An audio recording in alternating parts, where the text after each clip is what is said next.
Hey, what's going on, guys? Welcome back to the tournament as we are moving on to round 2, part 9 of the tournament. So after this episode, just 11 more episodes to complete this second round. So we are moving through this second round pretty quickly, which, it's half the size of the first round. And like I said, man, the first round really was going to be the be all the end all for this tournament, man. Even at like 77 episodes, I think it was. I think I calculated 77 episodes for the entire tournament, and 6 rounds, 37 episodes compared to 1 round, 40 episodes, right? So the first two, once you knock out the first 2 rounds, you're golden. I mean, it's pretty much, home free from there. But getting through that first round was the hectic part. And once you get through like the first 10 episodes of round 2, but we're pretty much getting through this quickly.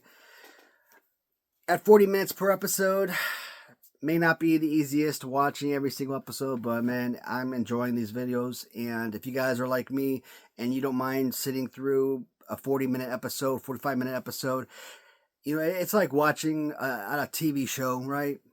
You sit down, watch like Chicago PD or Chicago Med or something like that, right? Law and Order SVU, what have you.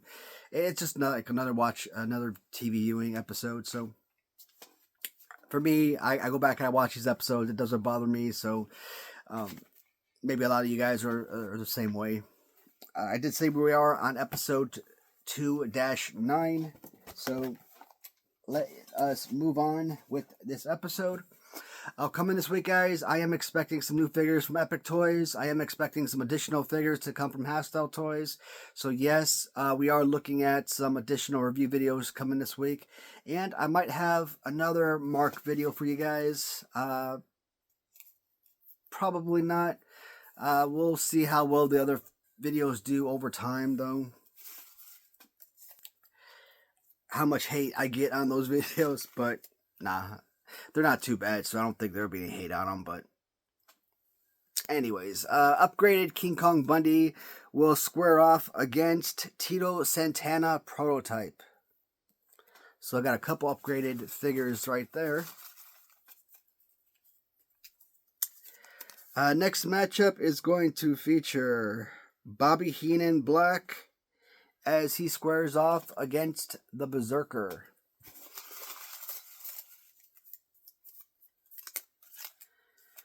And then we've got Butch Reed Special versus Macho Man. Oh no, that is terrible. That is terrible. Versus Macho Man from Robert Jackson.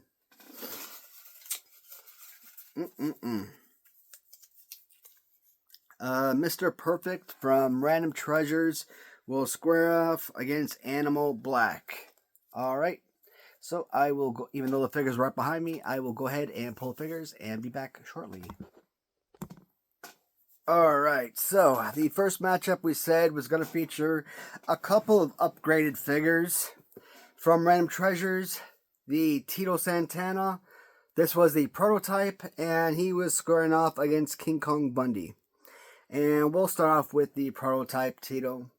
So I've talked about this figure when I've talked about either the round 1, when I did round 1 of this figure, or when I did the review of the Ram Treasures exclusive when I first acquired the figure. And one of the things that really stood out with this figure, when you look at body pose, you're comparing him to the Series 4 Bret Hart LJN. It's nearly identical to the Bret Hart figure. And so you kind of sit back and you look at the original designs for Tito Santana in Series 3, and then you kind of wonder, like, why did they go with the type of pose, right? And then in Series 4, Bret Hart basically came out with the almost identical pose. So Ram Treasures recently, they made some awesome changes, not only replicating the original prototype of Tito Santana, but they also gave you the prototype of Ricky Steamboat as well with his original red pants. I might pick up that figure at some point. I do have Ricky Steamboat red, but he also has like a little dragon design, so it's not an identical comparison to the back of the LJN card. So, but I am thinking at some point I will pick that one up as well. The white pants Thump with stars junkyard dog that they have, I may or may not get that. Probably not, only because I do have that exact same figure, so it doesn't make sense to get a duplicate of the exact design, but I don't know. We'll see what happens over time. Even so, when I look at this figure, the thickness of the figure, right? You don't have that, like, when you look at the original Tito and you look at his like skin and bones, man, like he's very anorexic looking in the stomach and waist area, and don't like it. Super skinny figure. Hate the pose.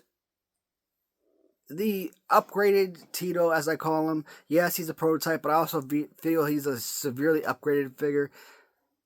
The grip is much better. The thickness is better. Play pose, still not perfect. With this figure, you're not complaining about play pose because Ram Treasures weren't creating a figure based on a playable figure. They were creating the design, original design. So for that regard, I respect the heck out of the idea to come up with this particular figure. So I don't consider play pose to be a downside for this figure for that reason. And even the head sculpt, man. The head, chest, the color of the figure. Good rubber. Excellent rubber, as a matter of fact. You know, the skin tone, like I said, it's a remarkable figure. So, about a year or two ago, when I came home from Iraq, and I came home from Iraq permanently, I'm like, you know what? I'm home now. That's it for me. I refuse to deploy anymore. I spent not straight through. Obviously, there's times I've come home where I've spent X amount of months home, or I've come home for a year and a half, etc., and then redeployed again. And I'm like, look, the toll it takes on your body, you know, deploying so many times over the course of a 10-year period, 12-year period. I was done. That's why I'm like, you know what, you're retired. I'm not working now. I could get a stateside job, but military retirement and selling on eBay Mercari, you know what, that brings an extra income for me, so I'm good.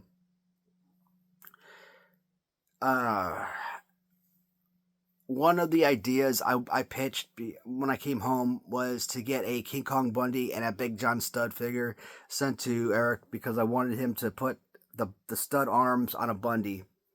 Well, I haven't gotten that figure yet after all this time, and that's been a disappointment. But a few months back, I found a seller on eBay that had a King Kong Bundy customized, and it wasn't stud, but he used SD Jones. The only difference is SD Jones, his arms are a little bit lower, I believe, just a shade lower. Especially the punching arm, right punching arm. But still, King Kong Bundy, I felt like with the way that I use King Kong Bundy, he should have been like in my top 10 favorite LJN figures. And I think I ended up, when I did my countdown, I think I ended up having him at like number 13. But he was such a fantastic and fun figure, even with the horrible, you know, play pose. One of the worst play poses imaginable. And I rated him so freaking high. So when I got this figure in and gave him SD Jones with the SD Jones pose, which is already one of the greatest play poses in the history of action figures, period. I looked at it, I'm like, is this it? Is this the greatest LJN figure ever made? So when I did that review for this figure when I came in, when I made that video, I wasn't being rhetorical. I wasn't blowing smoke. I was asking a legitimate question. Is this the greatest LJN figure ever made? Because it's very well possible. You're already taking a figure that I absolutely love, and you're putting one of my favorite play poses on it. And every time I look at this figure, every time I hold him up, and I hold him in my hand, I'm like, how does this not win my tournament? I didn't set aside my top 10 favorite figures before the start of round 2. Figures that I think have the best chance based on how I've described them in the first round. I'm probably going to do that in the second round. I'm going to take a little poll. I'm going to have a little video where I'm going to be like, hey, these are my 10 picks of most likely to win. It doesn't guarantee that any of those 10 picks will win, but it's just my opinion of what I think has the best opportunity. I'm going to take a poll. I'm going to get your guys' ideas of who you think is going to win. And I'm going to probably have another couple of videos out over the next couple of days after that.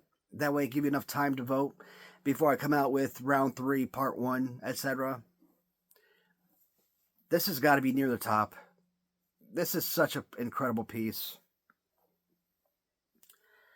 I seriously believe that Prototype Tito is a round 3 figure and maybe even deserves to be a round 4 with the right matchups. But King Kong Bundy, I just cannot make.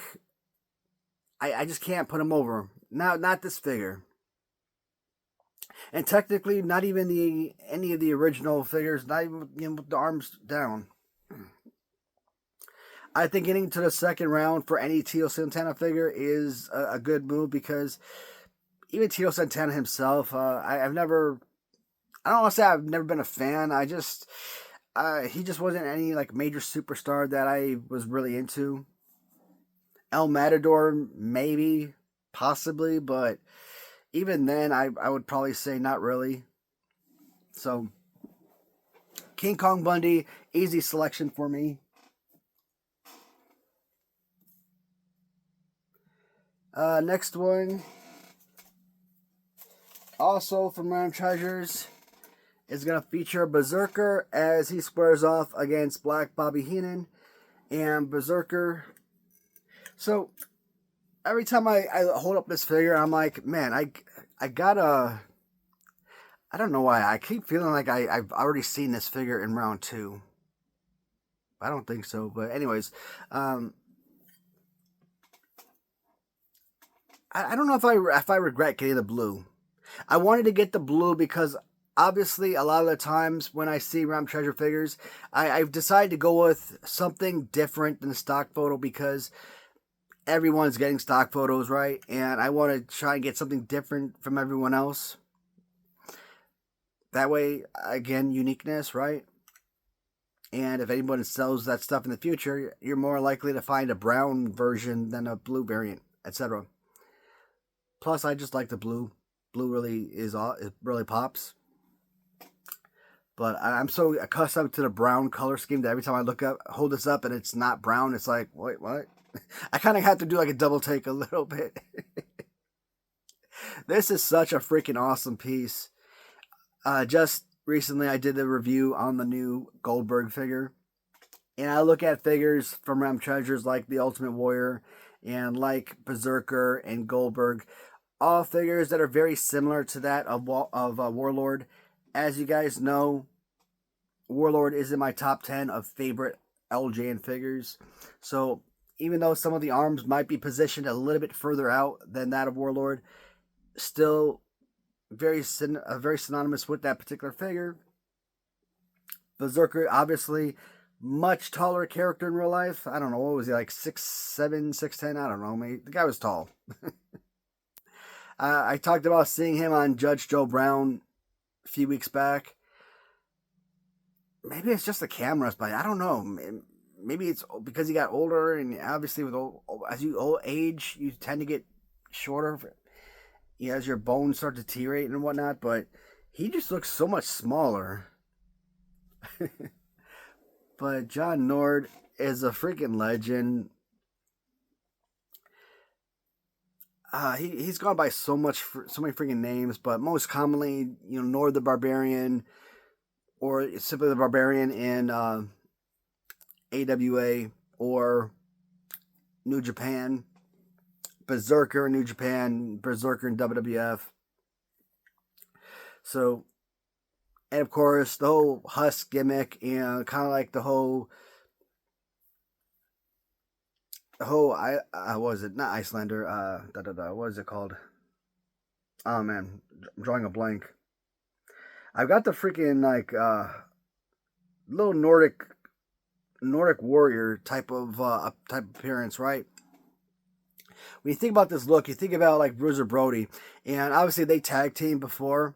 And when John Nord came to WWF in like '91, Bruiser Brody had just been murdered. I not too long before if I recall correctly, and he was murdered in the showers in Puerto Rico. And what the hell was that guy's name? The Mash Dude, very famous wrestler in Puerto Rico. I'm drawing a blank on his name.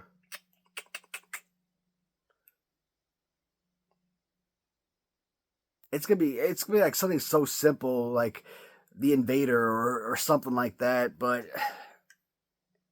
I'm drawing a blank on the name.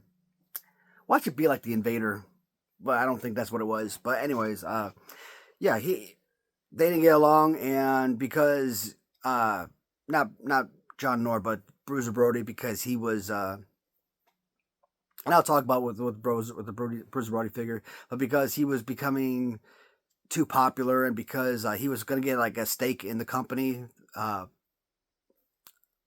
WWWC or whatever the promotion was in Puerto Rico. The wrestler, he was a stakeholder, and he didn't like that, and he stabbed him. So Bruce Brody, former partner of the Berserker, was murdered, and when John Nord entered WWF, he kind of took on the same moniker of Bruce Brody, huffing and puffing around the ring type of deal. Took on this Nordic warrior type of look and whatnot. So you got to respect the man for kind of carrying on that legacy. Fantastic figure.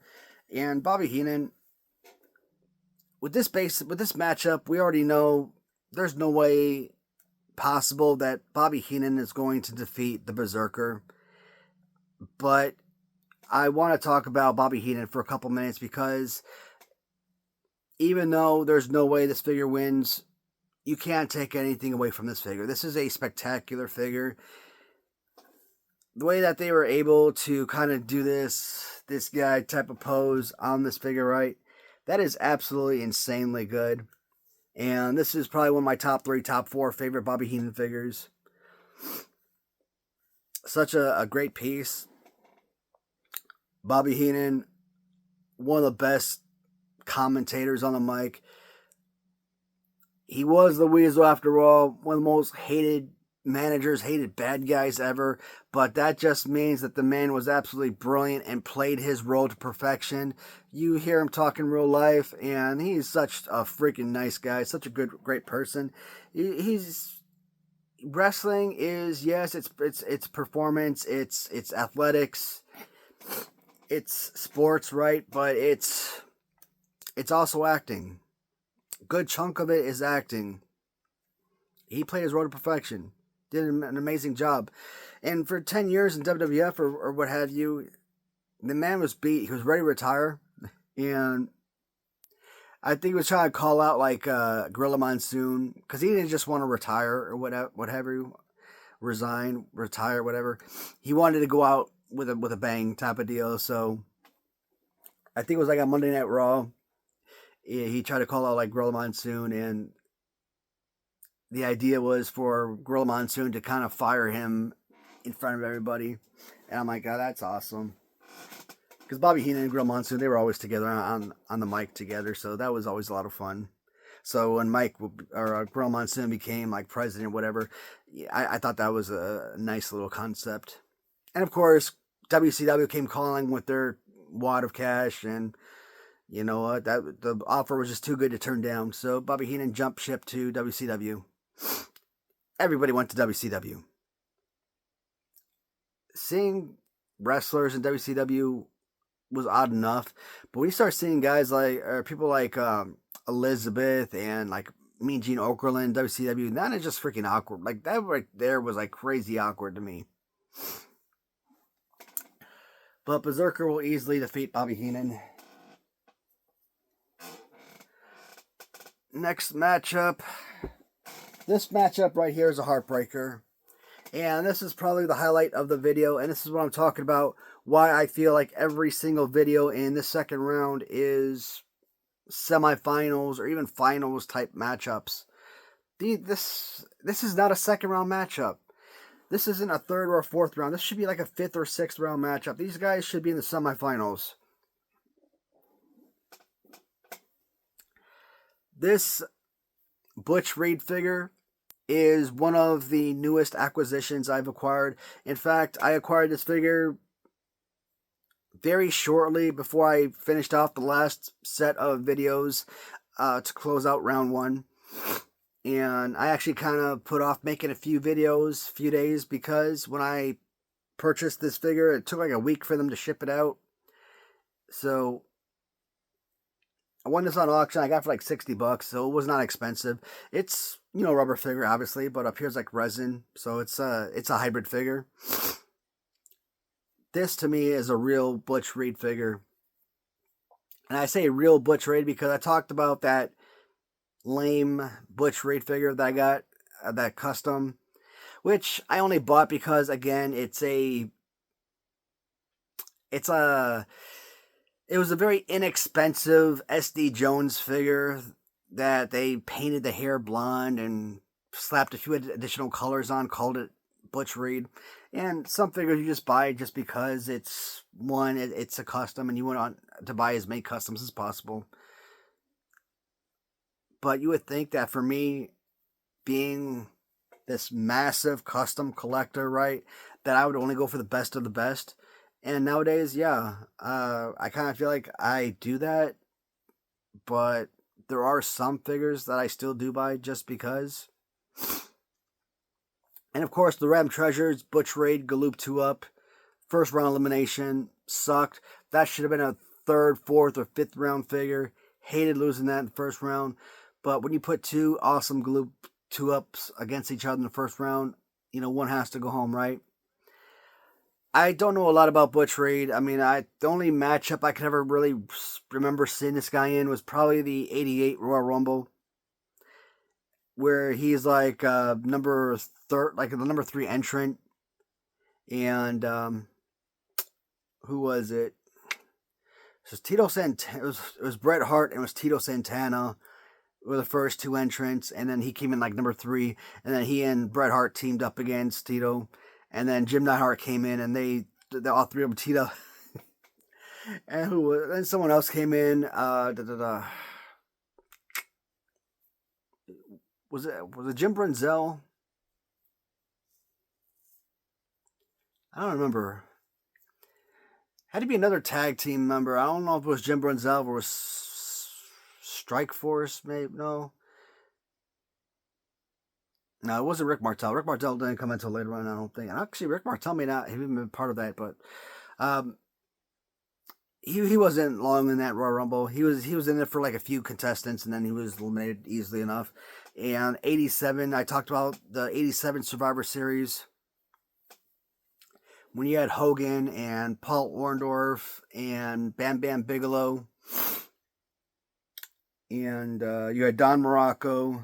That was 4. And I'm always missing somebody on the good guy side. I want to say Ken Patera was number 5. But I could be wrong. But I'm going to say Ken Patera. And then you had like Andre the Giant and Rick Rude and Butch Reed. And then you had One Man Gang and King Kong Bundy. So those are like the only matches I can really remember Butch Reed in, right? I never saw him in WCW. I don't think I've ever seen him in WWF growing up. I've seen him in those matches like through videotapes and maybe through YouTube. But I own those tapes now, so I can go back and actually watch them whenever. But this is such an amazing piece. Great color scheme. Great build on to the figure. when I say that this was a legitimate figure that I wanted to see near the end, I do think that this is a figure that could beat Bruiser Brody. And I'm not blowing smoke. This is a fantastic piece.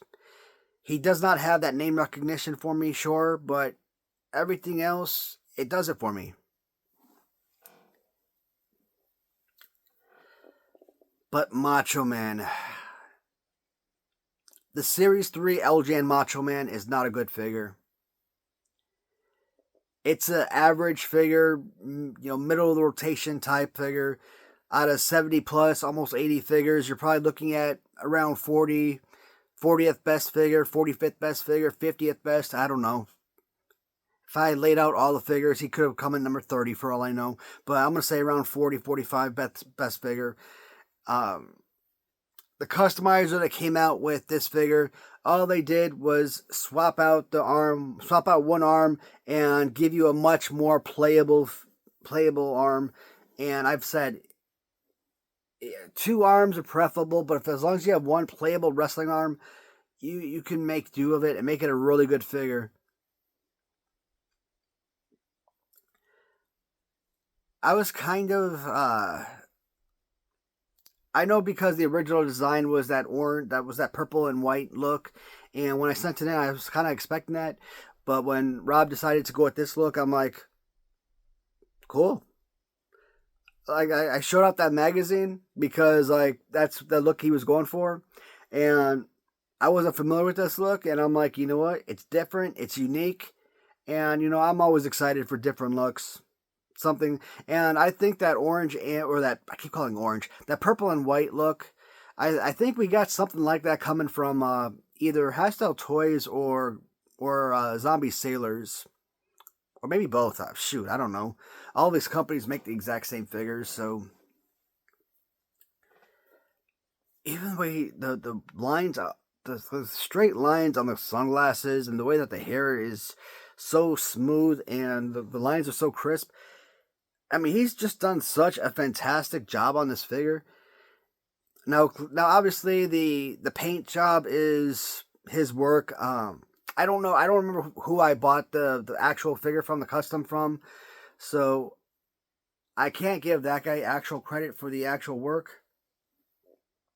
Because when I look at this arm, I don't see cracks. Maybe a little bit underneath here, where they resituated the arm, but overall, like when I look around the top part of the arm, you don't see like cut lines where they re-maneuvered the arm or whatnot. I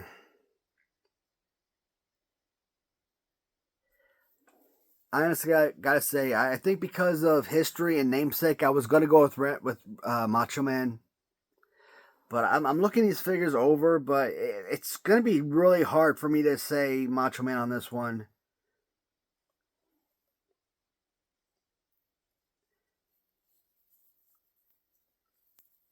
And this is what I'm talking about, where you have to say that nostalgia and your feelings for a wrestler are really going to play a role in your selection, because it has to.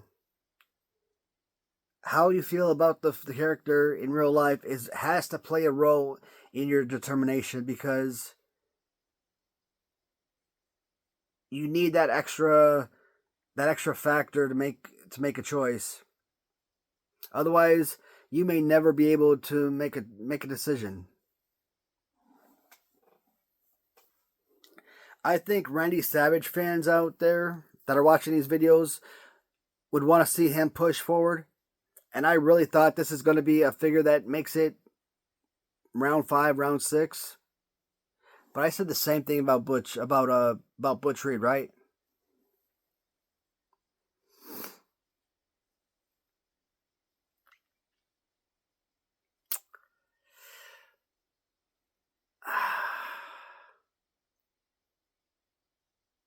This hurts.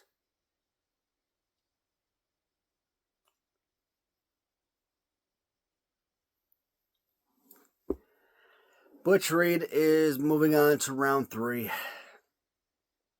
Dang. This is such a great figure. Such a great figure, man. It's too good. Honestly, sometimes when you make these selections, you're looking at the tag, you're like, you gotta throw your hands up and be like, yeah, I have no freaking clue who I'm gonna choose. But then you're like, man, just looking at the tags, I gotta choose something, right? I thought maybe I was gonna choose Savage. When I started talking about Butch Reed, I'm like, it's gonna hurt to lose him, but come on, there's just no way Randy Savage was gonna lose this matchup. Not in the second round.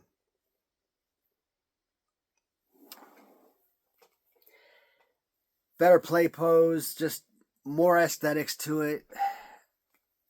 It's just it's an impossible decision. And here's the thing. I classified that last matchup as being very well possibly the highlight of the video, but who's to say that this right here isn't the highlight of the video as well? I mean, shoot. Three or four of these, well, the first one wasn't easy, but why do I have 2 Intercontinental belts on this guy? Yeah, I got 2 Intercontinental belts. I got to replace one of those. Alright, so kind of going off first glance, to be honest, you would think Mr. Perfect is my go-to answer. Easy enough, right?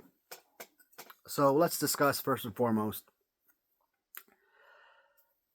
Mr. Perfect, not identical, but very close. And I've always said he's very similar to the Series 1 Hasbro Series 1 LJN of Hulk Hogan. So this is a resin figure. That is a downside. It doesn't eliminate him from competition or doesn't protrude him from moving forward in this tournament. I think first tournament he was like a round 5 figure. So this figure has the ability, obviously he's shown the ability to go very far in tournaments. The second tournament, I don't remember. I don't remember if he went far, like 4 or 5 rounds, or if he was eliminated early. First round, second round. If he was eliminated, let's say second round, he probably would have been taken out by someone like Bruiser Brody. And I think that's like really the only type of figure that could take a figure like this out, right? But the head sculpt looks really solid. Like the hair. I love the dual singlet. I've never had a problem with this figure. I've always thought it's been one of my favorite pieces. Because I got so many great figures now, do I still put him in my top 10 all-time favorite collections or LJNs that I own? I don't know if I could still do that anymore, but I have always loved this figure. And it is difficult to put, in my opinion, number 2, maybe number 3, all-time greatest Intercontinental Champion. I don't know, man. When you talk about the best Intercontinental Champions of all time, someone like Honky Tonk Man has to be your number 1 answer, right? I mean, the man held the record. Modern day, some guy named, the hell's that guy's name?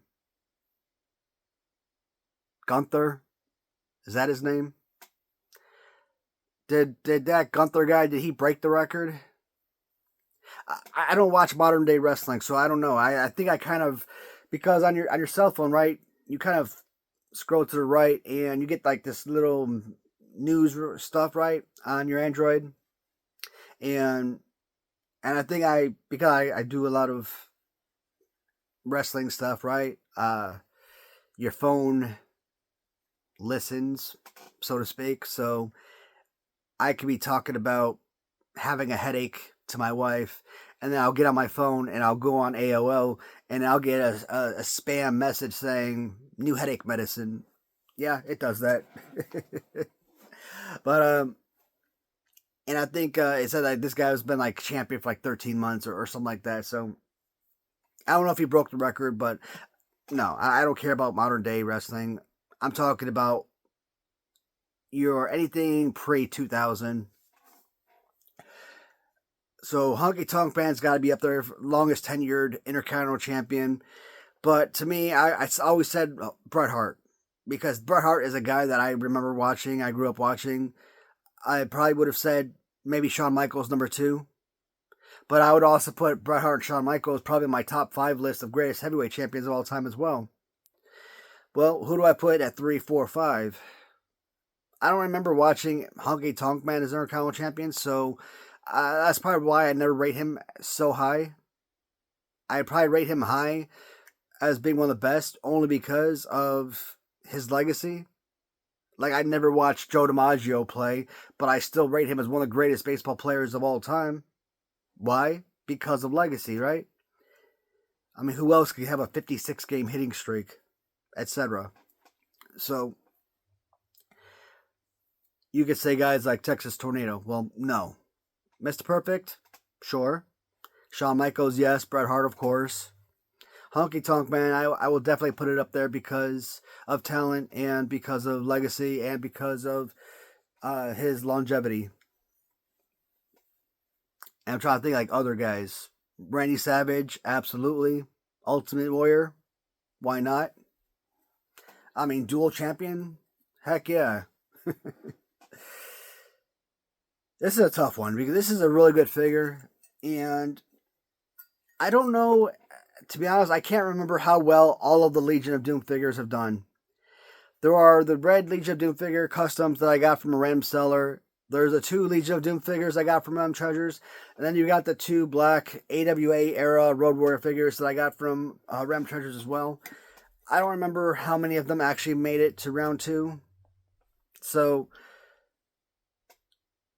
I kind of feel like any of your Legion of Doom figures, regardless of whether they're spiked or non-spiked figures, deserve a shot to make it to at least round 4.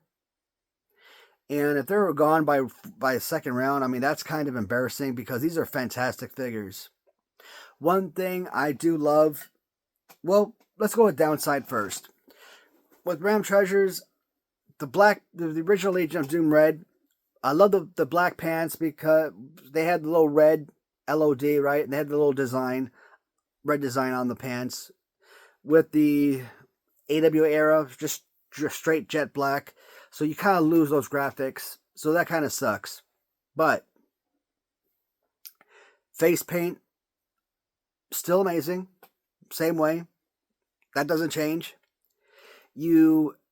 Because of adding the chest plate and spikes, you eliminate that stupid Ken Patera pose, right? Now you're kind of giving him like more of a Arn Anderson-esque, maybe Zeus type fighting pose, right? So fighting pose is so much better now with this, and you have to, because you can't do the arms up with the Ken Patera. Now with this built on. Now build on, would it be better if it was removable? Yes or no? I mean, I think most people would probably be like 50-50 on this. I'm perfectly content with the built on, and maybe prefer it even. So the fact that it is a rubber figure, I mean, it definitely makes it a...